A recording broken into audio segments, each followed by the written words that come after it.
Well, no, I think Jason was right on. This is intentional. This is deliberate. The Biden administration on day one said there would be a 100-day moratorium on any deportations. They announced they weren't going to build a wall. They got rid of the Northern Triangle agreements they had with the Northern Triangle countries. Excuse me, and they got rid of the Remain in Mexico policy, the MPP policy. So when you do that, you're just incentivizing people to come. And as Jason pointed out, we've had record numbers. We had 2.4 million illegal immigrants encountered at our southern border since Joe Biden has been in office. And when you incentivize and put in these policies, you get all kinds of bad outcomes. You get all the people coming.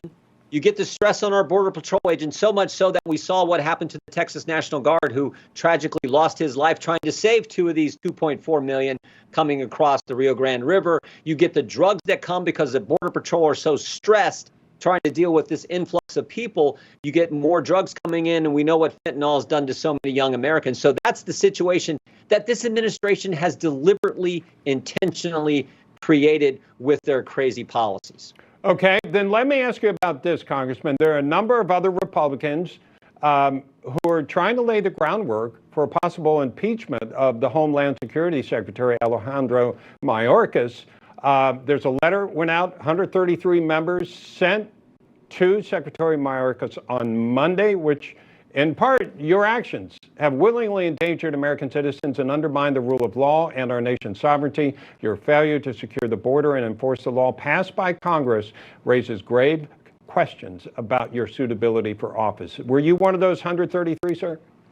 No, but I do think that the situation that they have intentionally, deliberately created leads anyone with common sense to ask that question. Leads anyone with just any common sense whatsoever, any rational person to ask that question. This has to be intentional. Remember last year, March was the highest month on record. March of last year for illegal immigrants coming to our southern border and coming into our country until the month of April. And then April was the highest month until May. And then May was the highest month until June. And then June was the highest month until July, when 213,000 illegal immigrants came into our country. Now, guess what? That number was just broken last month, March of 2022. That number, when we went up to 221,000. And guess what they're getting ready to do next month? Rescind Title 42 and make an already chaotic situation even worse. Now that is intentional. It's not just because they're crazy. That is just intentionally doing this to our country. And so when you have that kind of situation and a reluctance by this administration and this secretary to enforce the law, that's a big problem. And so I understand exactly why my colleagues sent the letter and laid it out the way they did. Yeah. By the way, we're getting information that Secretary Mayorkas has released a 20-page plan that outlines preparations in lifting Title 42 and on May 23rd. And just so people know, this means you won't have this particular tool. The fact that somebody may be a threat health-wise, including COVID, to come into this country, that was a reason you could send it back. Now, in all honesty, it was probably enforced by the Trump administration, probably isn't even being enforced that much by the Biden administration right now. Right. Are you in favor of trying to impeach the current secretary?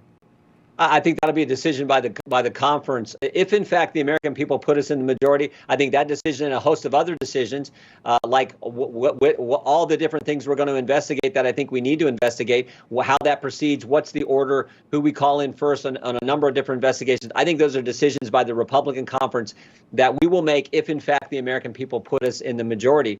We'll decide it at that time. Yeah. What one thing would you like to see done down at the border right now?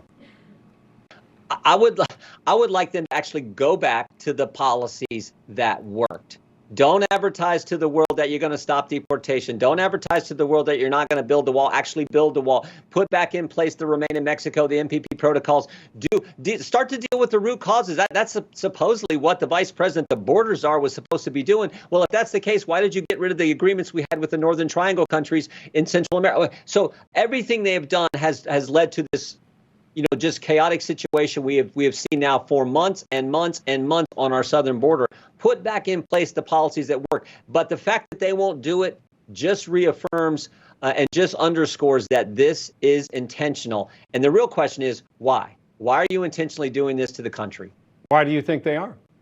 I don't know, but I'm hoping we'll get an answer this week from Secretary Mayorkas. I don't know what the answer is, but it makes no sense to the folks I get the privilege of representing in the 4th District of Ohio. It makes no sense to the vast majority of Americans across our great country. Is Ohio being, and your district, being affected by what's going on along the border? And if so, how?